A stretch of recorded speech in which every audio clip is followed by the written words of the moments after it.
Bismillahirrahmanirrahim. Assalamualaikum warahmatullahi wabarakatuh. Halo sahabat, kita bertemu lagi dalam Sinau bareng Motivi. Saat ini kita akan belajar IPS kelas 5 semester 1. Baik sahabat semua, mudah-mudahan kalian dalam keadaan sehat ya dan dapat belajar dengan Motivi. Jendela informasi dan edukasi. Baiklah sahabat Motivi, hari ini kita akan belajar materi IPS ya. Nah, materi yang akan kita pelajari hari ini yang pertama, mengidentifikasi karakteristik geografis Indonesia sebagai negara kepulauan atau maritim dan agraris serta pengaruhnya terhadap kehidupan ekonomi, sosial, budaya, komunikasi, serta transportasi. Yang kedua, menganalisis bentuk-bentuk interaksi manusia dengan lingkungan dan pengaruhnya terhadap pembangunan sosial, budaya, dan ekonomi masyarakat Indonesia. Dan yang terakhir, kita akan belajar menganalisis peran ekonomi dalam upaya menyejahterakan kehidupan masyarakat di bidang sosial dan budaya untuk memperkuat kesatuan dan persatuan bangsa. Baiklah sahabat, kita akan mulai materi yang pertama, mengidentifikasi karakteristik geografis Indonesia sebagai negara kepulauan atau maritim dan agraris, serta pengaruhnya terhadap kehidupan ekonomi, sosial, budaya, komunikasi, serta transportasi. Nah, sahabat, ini ada sebuah bacaan. Judulnya, Indonesia sebagai negara maritim dan agraris. Indonesia memiliki kondisi geografis yang unik di antara negara-negara yang ada di kawasan Asia Tenggara. Bentuk negara yang terdiri atas pulau-pulau seperti Indonesia disebut negara kepulauan. Negara maritim adalah negara yang memiliki luas laut lebih besar dibandingkan dengan luas daratan yang terdiri atas pulau-pulau. Oleh karena itu, penduduk yang tinggal di negara maritim banyak memanfaatkan sumber daya kelautan untuk memenuhi kebutuhan hidupnya. Berdasarkan kondisi geografisnya, Indonesia juga merupakan negara agraris. Negara agraris adalah negara yang sebagian besar penduduknya bekerja sebagai petani yang mengolah lahan pertanian. Nah sahabat, setelah kita membaca teks tadi ya, dan juga setelah kita melihat peta di samping, kita bisa menyimpulkan bahwa Indonesia dijuluki sebagai negara maritim dan negara agraris. Kenapa disebut negara maritim? Iya, betul ya, karena luas laut di Indonesia lebih besar dibandingkan dengan luas daratan dan terdiri atas pulau-pulau. Nah, kenapa Indonesia disebut negara agraris? Iya, tepat sekali. Indonesia disebut negara agraris karena sebagian besar penduduknya bekerja sebagai petani yang mengolah lahan pertanian. Nah, seperti yang kita ketahui ya, bahwa negara Indonesia memiliki lahan yang subur. Nah, dan cocok untuk pertanian dan perkebunan. Baiklah sahabat, selanjutnya kita akan belajar mengenai komponen dan simbol pada peta. Sebelumnya, coba kalian perhatikan peta di samping. Peta Indonesia ya. Apakah kalian bisa menyimpulkan setelah melihat peta tersebut? Ya, kalian anak-anak yang cerdas semua ya. Nah, Indonesia selain dijuluki sebagai negara maritim dan juga negara agraris, juga dijuluki sebagai negara Zamrud Khatulistiwa. Nah, kenapa kok bisa dijuluki negara Zamrud Khatulistiwa? Karena jika dilihat dari angkasa, pulau-pulau di Indonesia tampak seperti untaian permata hijau atau disebut zamrud ya. Nah, selanjutnya kita akan mempelajari simbol-simbol pada peta. Kalian pasti sudah pernah ya mengamati sebuah peta. Di sebuah peta pasti ada simbol-simbol yang harus kalian ketahui. Beberapa simbol yang nantinya dapat kalian pelajari.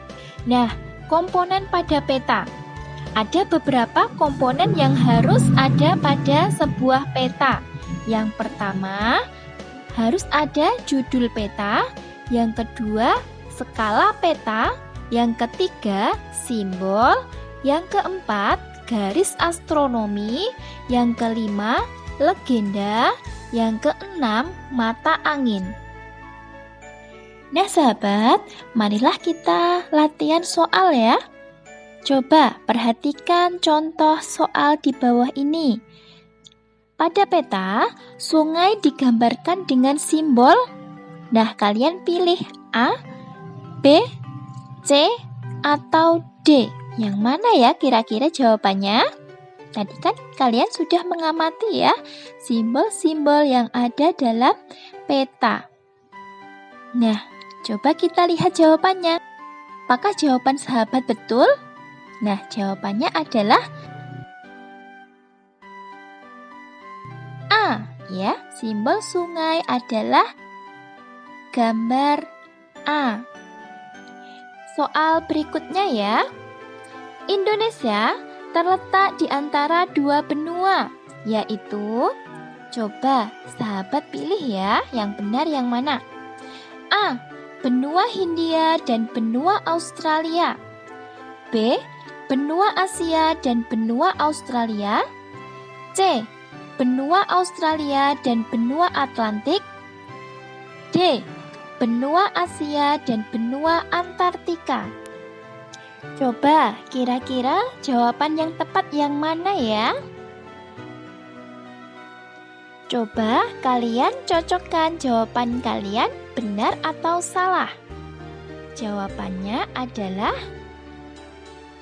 B. Soal berikutnya.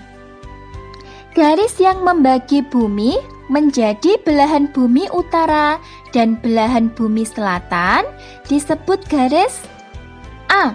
Bujur. B. Garis lintang utara. C. Garis khatulistiwa. D.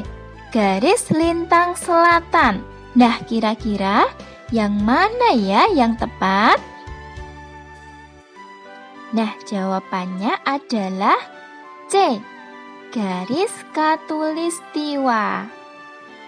Lanjut ke materi berikutnya ya sahabat. Menganalisis bentuk-bentuk interaksi manusia dengan lingkungan dan pengaruhnya terhadap pembangunan sosial, budaya, dan ekonomi masyarakat Indonesia. Nah sahabat, adakah yang tahu apa itu interaksi sosial? Nah, interaksi sosial adalah hubungan sosial yang menyangkut hubungan antar individu, individu dengan kelompok, dan antar kelompok. Berikut adalah beberapa contoh interaksi sosial. Yang pertama, contoh interaksi sosial antar individu. Nah, contohnya apa ya? Contohnya adalah bermain dengan adik, menyapa ibu atau bapak guru saat berpapasan di jalan. Yang kedua, contoh interaksi sosial individu dengan kelompok. Contohnya, ibu guru mengajar murid-muridnya di kelas. Dan yang ketiga, contoh interaksi sosial hubungan antar kelompok. Misalnya, kelompok ibu-ibu PKK dan kelompok Karang Taruna melakukan hubungan interaksi sosial dalam mensukseskan acara ulang tahun perayaan Hari Kemerdekaan Indonesia.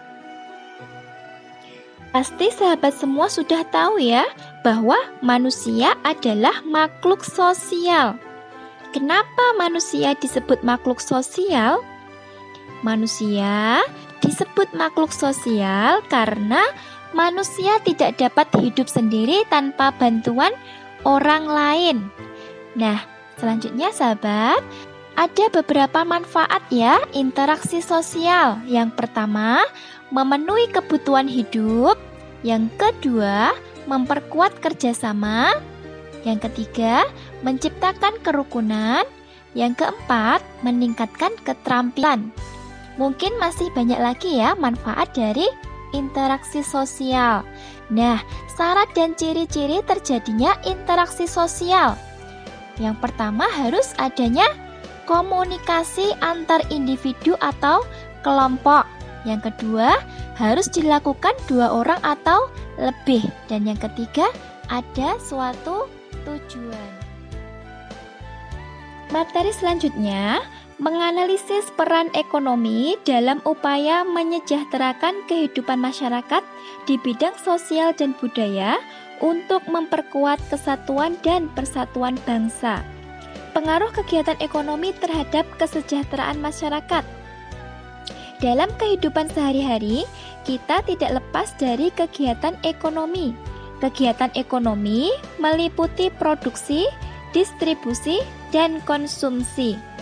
Pasti sahabat sudah tahu ya, apa itu arti produksi, distribusi, dan konsumsi? Nah, produksi adalah kegiatan mengolah bahan baku menjadi bahan jadi atau setengah jadi. Orang yang melakukan kegiatan produksi disebut produsen.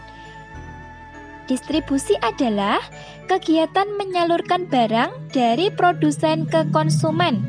Orang yang melakukan kegiatan distribusi disebut distributor. Dan konsumsi adalah kegiatan menghabiskan atau mengurangi nilai guna barang dan jasa untuk memenuhi kebutuhan hidup. Orang yang melakukan kegiatan konsumsi disebut konsumen. Mari kita latihan soal lagi ya sahabat. Coba sahabat pilih kira-kira mana ya jawaban yang paling tepat. Kegiatan penyaluran barang dari produsen ke konsumen disebut A. Produksi, B. Konsumsi, C. Distribusi, atau D. Industri. Kira-kira jawaban yang tepat yang mana ya? Coba sahabat cek, apakah jawaban sahabat sudah benar? Iya, jawabannya adalah C. Distribusi. Soal berikutnya. Hubungan perdagangan antara penjual dan pembeli serta pemenuhan makan, sandang, pangan dan papan termasuk contoh dalam bidang A. Moral, B. Sosial, C. Politik, D. Ekonomi. Nah, sahabat pilih. Kira-kira jawaban mana ya yang tepat? Coba sahabat cocokkan, apakah jawaban sahabat sudah betul? Jawaban yang betul adalah D. Ekonomi. Demikian sahabat, materi yang dapat saya sampaikan hari ini. Semoga bermanfaat ya. Jangan lupa selalu jaga kesehatan dan tetap semangat. Terima kasih masih setia bersama MoTV, jendela informasi dan edukasi. Salam sukses untuk kalian semuanya. Wassalamualaikum warahmatullahi wabarakatuh.